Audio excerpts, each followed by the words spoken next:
Hey guys, welcome to a new type of tutorial today, and this is going to be me focusing on telling you and discussing the most common mistakes that I see in horror games and indie horror games that people create.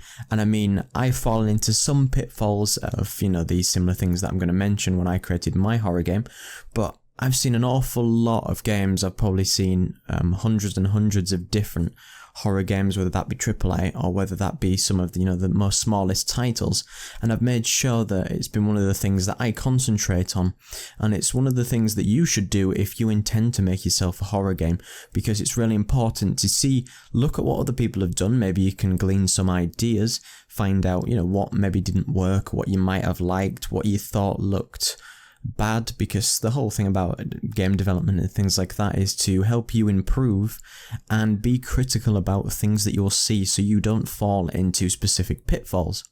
I'd like to thank Noxon, who's got a YouTube channel where he does gameplay videos of games where he has no commentary, and he's allowed me to use some of his content in my videos, so I'll leave a link in the description if you want to check his channel out.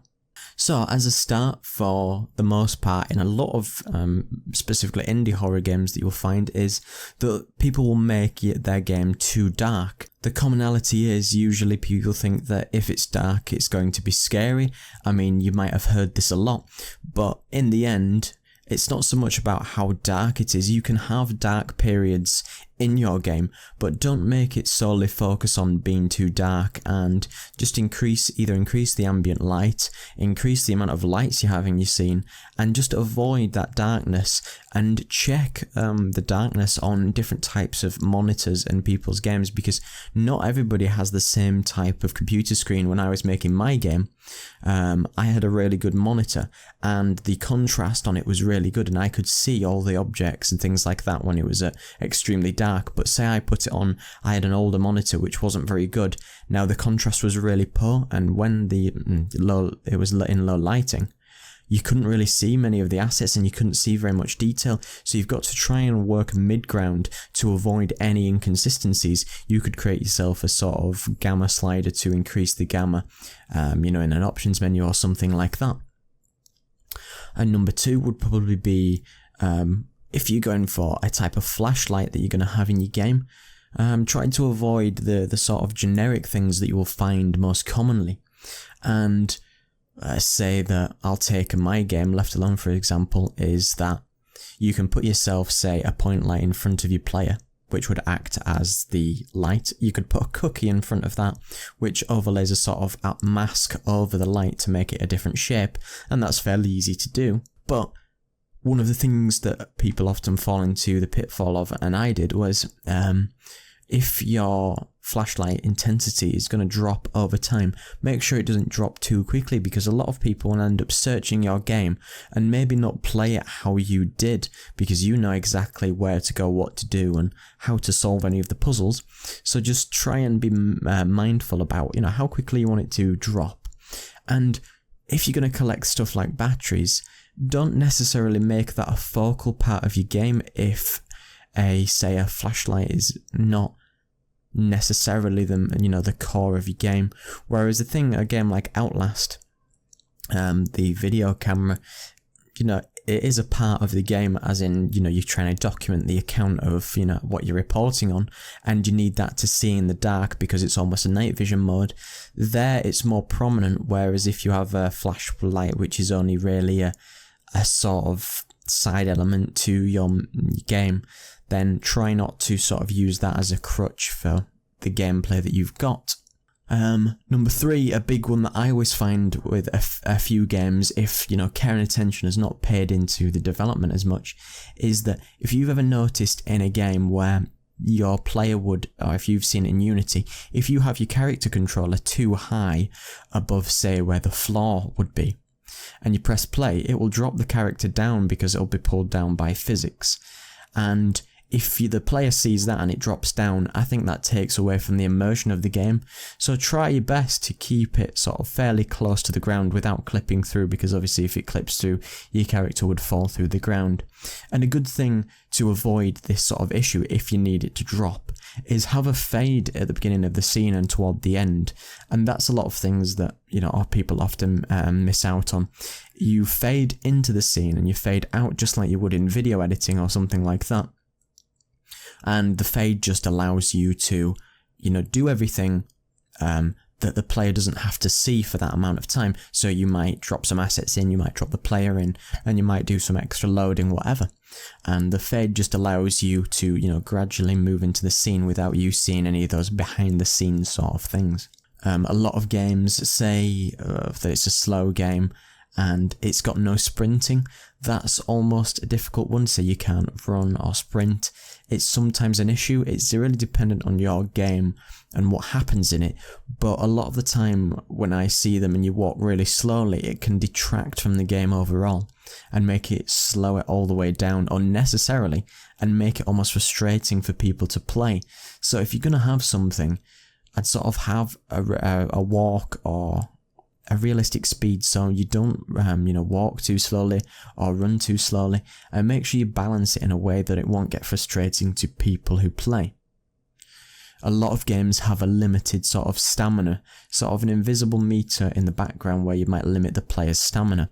Now again, try to make sure that you don't make it so that he can only run for 3 seconds and then it stops the player, because nobody necessarily in real life stops after 3 seconds unless you really, let's say you're really unfit. But in the case of many games that you see, for the player who needs to maybe run around a large space, run away from an enemy, having a cooldown too soon or too long of a cooldown on, say, your sprinting can make it very, tedious to play.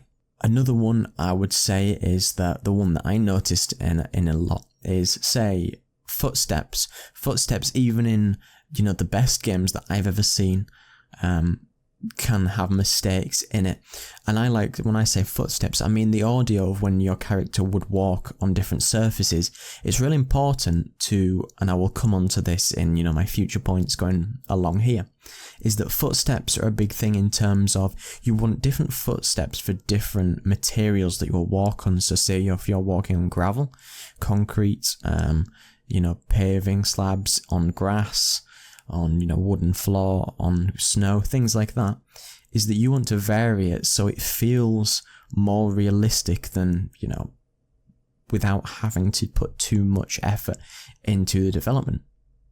And it can be very important. Say you're going across a corridor and you run across a puddle. You want that to change. You'll maybe want to do a little bit of a splash sound effect as you walk across. You might think it's small, but people sort of psychologically in the back of their mind, they pick up on, little subtle things, and it can almost add to the sense of immersion without you ever knowing it was really there. It just makes it feel more believable. Footsteps, you don't have the volume of footsteps too loud. You almost want it to be in the background, because I hear them in a lot of games and they'll be really like, horse hooves on the ground, and it's really unnecessarily, and it sort of detracts from the game, like I've said before. And one thing I will care to mention is that it's good to have 3 to 4 different footstep sounds, which you might randomize throughout your game for 2 for the left foot, 2 for the right. So then you don't always hear the same 2 footsteps over and over and over. And I mean, you can get around with that by keeping the volume low and it's just something in the background. But that's very important to just be aware. Another problem is just a sheer lack of ambient sounds or ambient noises. If you go anywhere in real life, if you just sit in your room, or if you go out in the real world, if you go to school, anything like that, listen to the sounds that you hear. If I'm in my room now and say I've got the window open, I might hear the sound of wind. I might have a fan on. I might hear some birds tweeting. I might hear the sound of my computer. I might hear some sort of creaks of the house. I might hear somebody downstairs. I might hear some water in pipes. It can be any little thing that you might hear, and it adds to the sense of immersion that you'll feel within a game. So if I describe how I did it in Left Alone, say I was in the school, I would have the sound of the footsteps.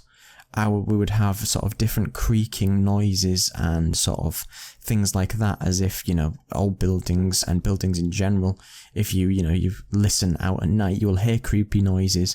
And, I would have sound coming from vents, sounds of computers moving, even the sounds of sort of like light fixtures, and when lights sort of flicker and sort of have that hum and buzz, even projectors, things like that. So you add loads of layering of elements, and audio is extremely important in a horror game. Another thing is to build tension and, use your audio in such a way that you don't just play a really loud sound and scare the player when it was, you were expecting it.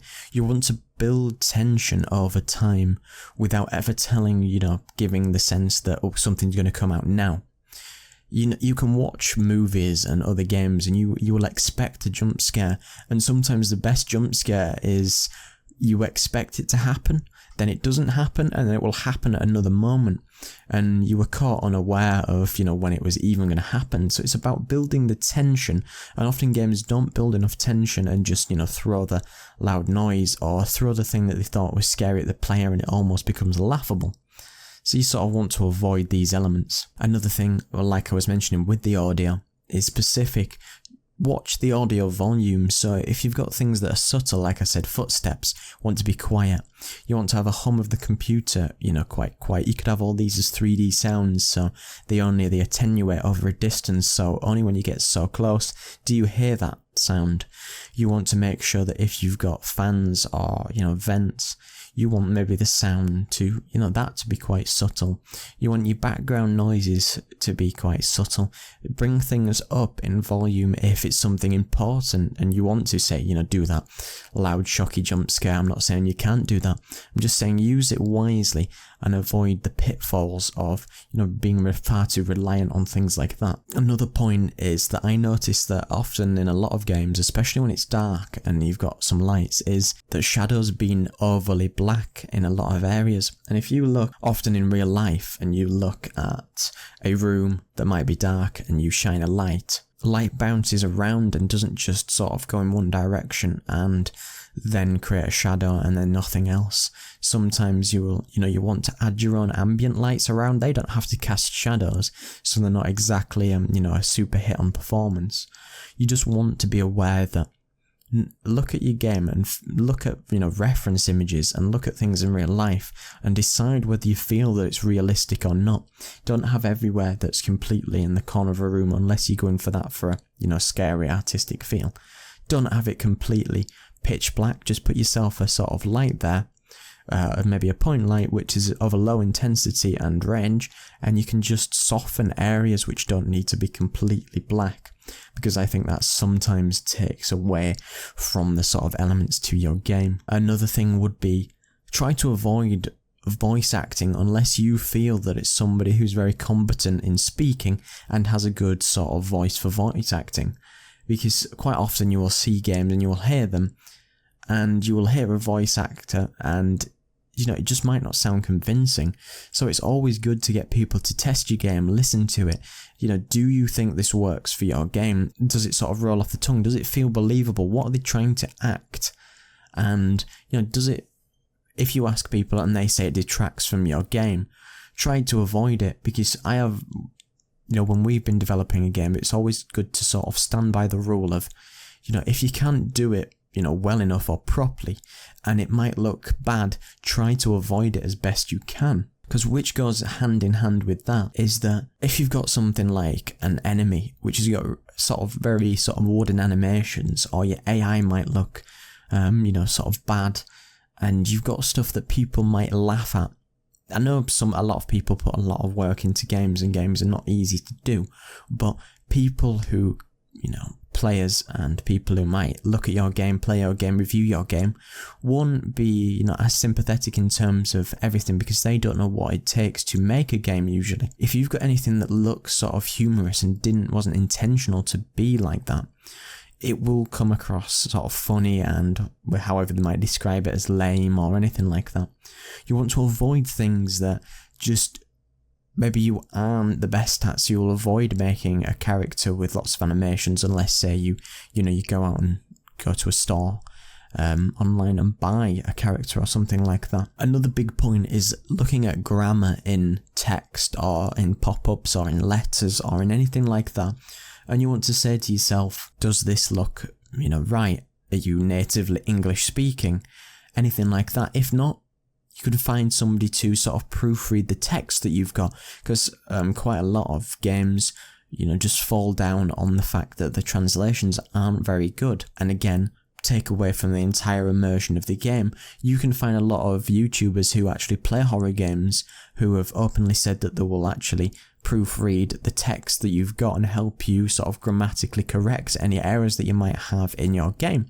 And I'm sure similarly with people of other languages, if you want to translate it, you can obviously pay people to translate it for you, and they'll do it, quicker because it's paid work, but it's something to look towards in your game. One thing that I always like to mention is that it's good to vary your game mechanics, and a lot of horror games rely on the same cliches. I mean, I did it myself in Left Alone, but it's trying to break that mold and do something slightly different. So, since the beginning of time, say the very original Resident Evils and things like that, you will find that they had locked doors and you had to find a key or a way to get in there. And that's still the same however many years on, and we're in 2017 and people are still doing that, whether that's AAA or indie. It's not necessarily bad, it's just good to, like I say, you can still have locked doors, you need to find a key, keycard, code, whatever it needs to be, but try and vary elements so you vary the puzzles that you've got in your game, whether that might be, like I said, you need to find a code, you need to find out how to actually put this code together. So if I give you an example in Left Alone, it had some key code doors, and in one of the puzzles in the game it had a certain amount of shapes on the computer, and the shapes corresponded to the rooms that were in the school, and each room had the shape on the whiteboard, and you would have to look at the numbers on the door of the rooms of the actual doors. If the triangle was on the whiteboard, that might be room labeled 2 in the school. So your first, one of your numbers might be 2, then the square might be in room 9. Then you would have 9 as possibly your second number, and you can work it out like that. And you can sort of base different sort of puzzles to try and vary your gameplay, so it isn't just find key, open door, find key, open door, find battery, power, flashlight. You want to vary it so it feels interesting. Now, this lends itself to what I've just mentioned about making it believable. Put your game into an original location. So, I mean, like I say, you could say that mine isn't very original when I put Left Alone in a sort of forest in a school. Well, no, it's not. You'll see a lot in an asylum. Maybe not as many in a school. A hospital, things like that. Maybe or in a forest for that matter. I know it's the sort of, maybe only so many places that seem really scary, but try and set your self a challenge of putting it somewhere original. Like you'll see a few games that are coming out recently. A game called Agony that's set in hell and things, and that's got a very stylistic look and looks very much like as you would expect hell maybe to look like, and original in its premise that's where it's going to be set. Even a game like The Observer, that's set in a sort of near future sort of reality in a sort of lot of housing and city areas, and looks very futuristic and avoids the standard cliches of where it's going to be set. And moreover on that subject is a lot of people fail on the basis of not having enough assets in your scene to make it feel believable. And with the lack of assets comes a lack of variation, so people might have one chair in a room and one table. And I see that in so many, even some of the ones that have been more popular. Even if it is popular, there is no excuse for, if you were to look in your house now, or you were to look anywhere on the street, or if you were to look in a school, you would see that in your living room you might have sofas, you might have cupboards, you'll have a TV, you'll have a table, you might have glasses, computers, laptops, books, you might have DVDs, games. And you want to also be aware of trying to avoid assets that have been used in a lot of games. So if say you buy an asset pack or something from the Unity store, or something that you might have seen a lot, because I remember there was a video about people using the little head with the sort of spider legs too much, and it sort of appeared in a lot of games. And you want to avoid using stuff that you might have seen a lot. If people have seen it a lot, it's not scary anymore, because it's not believable toward your game. So you can use asset packs and things like that. There's no problem with that, as long as you vary it enough and you design your levels in such a way that it doesn't look like you've just bought an asset and you've just slapped it in, you've just slapped a load of models in exactly like the developer of the actual asset had set up originally. You want to just use those things together, and if you pull them in and sort of vary your level design and add lots of different objects, like I was saying, if you have lots of assets and lots of variation, nobody would even ever know that you actually got assets from anywhere. You just want to be aware that you can make your own custom assets, use some that you might have found elsewhere, and make it believable. Look at reference, look at other games, and see what worked and what didn't. Like I said at the very beginning of me speaking about this, is look at an awful lot of games, whether it be horror, whether it be film, whether it be, any types of other games. Look how people have dressed their scene, look at things in real life, look at reference images for the places that you're trying to create, and try and emulate the sort of look and feel of those places to make it more atmospheric. So you can watch the gameplays of people's games. How have they done certain jump scares? How have they created an atmosphere? Was it scary? How did it work? What was their lighting like? Did they have particle effects? Did they have, pipes coming down the walls? Did they have cracks in the ceiling? Did they have, elements like this? All the little extra details you can add, go a long way towards making it feel more realistic and believable. As I just mentioned, is try and get people's opinions, try and get people to test your game, look at your game, send, test builds to people, get their opinion on how it works, how it plays. Was it scary? Was this bit good? Was there any bugs? Was there any crashes? Did any of the objects look weird? You just want to try and use as much as you can to make it look as, as professional as possible, even if you don't have the sort of professional knowledge that you might think you need. You just have to look at real life, and you have to just try and make it believable, because if you can make it look believable and you can make it look like a school, a house, anything like that, you've gone a long way to creating an atmospheric game, because it goes a long way that if it's believable, the player will believe it. You'll feel drawn into the game, and anything that you do, it doesn't even need to be a loud jump scare.